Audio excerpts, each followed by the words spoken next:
Everyone, and welcome back to the offline video series of Geography of Class 6. So today in this video we are going to start with a new lesson, and the name of the lesson is Natural Resources.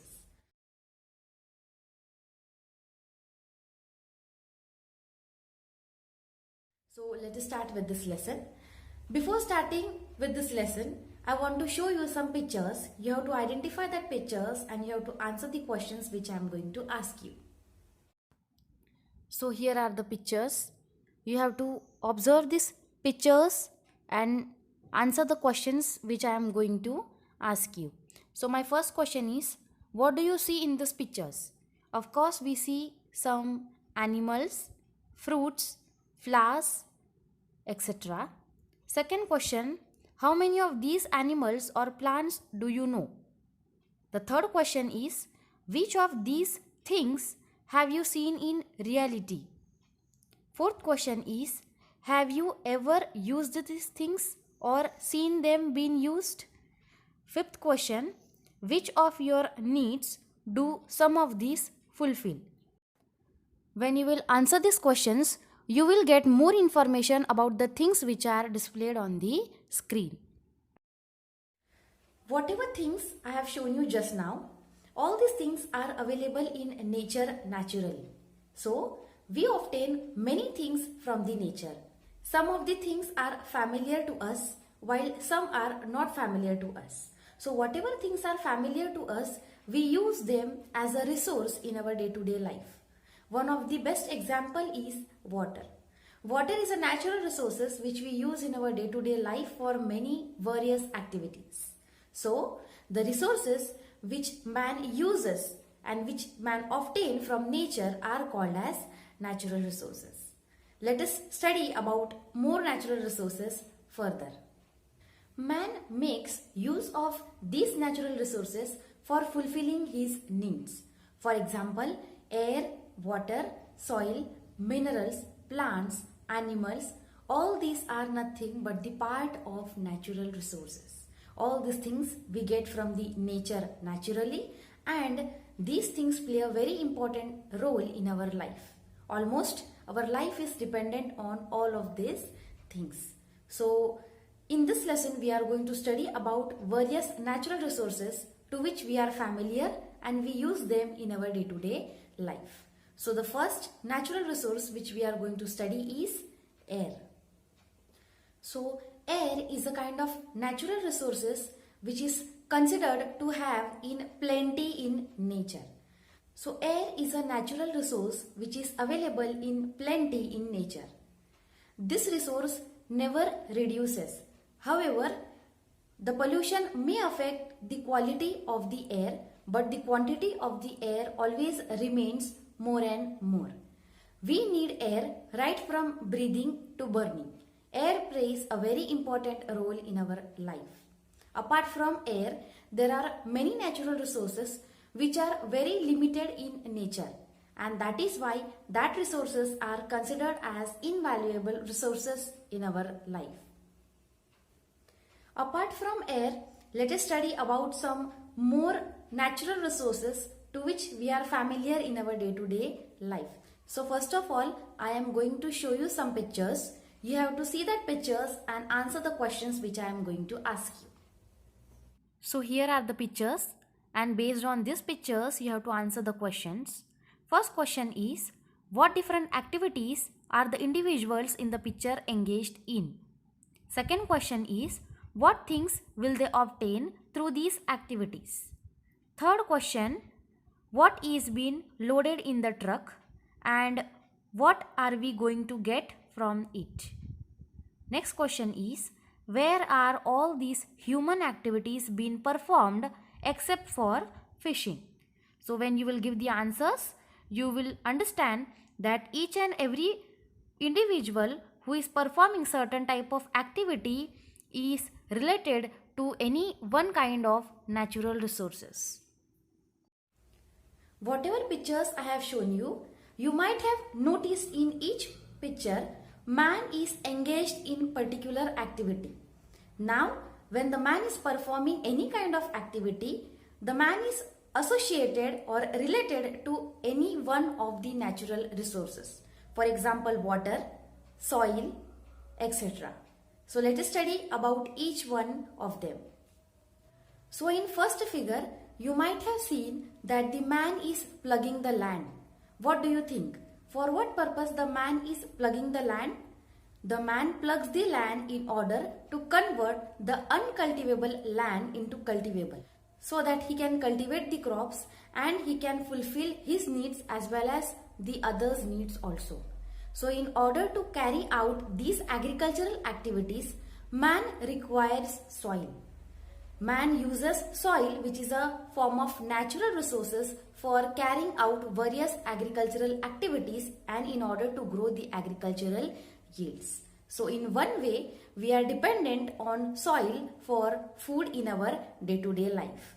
Without soil, it is not possible to cultivate the crops and to earn the food grains. Soil formation is a very natural and very long process. To develop a 2.5 centimeter thick layer of soil, many thousands of years are required. Fishing and drawing out water from the well, both these activities are associated with which natural resources? Answer is water. Man uses water for drawing out from the well as well as for the fishing. So, the occupation of the fishing can be obviously dependent on the water bodies only. Similarly, water plays a very important role in our life. We need water right from the morning up to the night. That is, we are engaged in various activities and dependent on water itself. So these water we get from the wells. In wells, water is collected through the underground resources and with the help of rainfalls in the monsoon season. Each and every living organism on this universe require water to survive. So, we are dependent on water for our day-to-day activities. From this, we understand that water is kind of one of the most important natural resource which play a very important role in our life. Man is collecting salt from the salt pans. Now, salt is a kind of very important ingredient in our life. Without salt, food is tasteless and no one likes the tasteless food, right? So, these salt we obtain from the oceanic waters and oceanic water bodies. Salt pans are constructed. The water of the ocean is collected on that salt pans. After the process of evaporation, salt is being collected. So from this activity, we understand that we get salt from the water of the ocean itself. That means one of the most important ingredient in our life, that is salt, also comes from the water of the ocean itself. This is again one reason we are dependent on water. Important renewable resources that are helpful for us in many ways are 1. Air, 2. Water, 3. Soil, 4. Plants, 5. Animals, 6. Solar energy, 7. Wind energy. Air. All living beings need oxygen for living to breathe. We cannot survive in the absence of oxygen. Plants release oxygen and absorbs carbon dioxide in the atmosphere. We use oxygen to burn fuels and other gases like nitrogen, oxygen, and some other gases in the air for many useful purposes. For example, nitrogen is used to fill food packages and prevents food from spoiling. Water. There is no life without water. About 70% of the world is composed of water.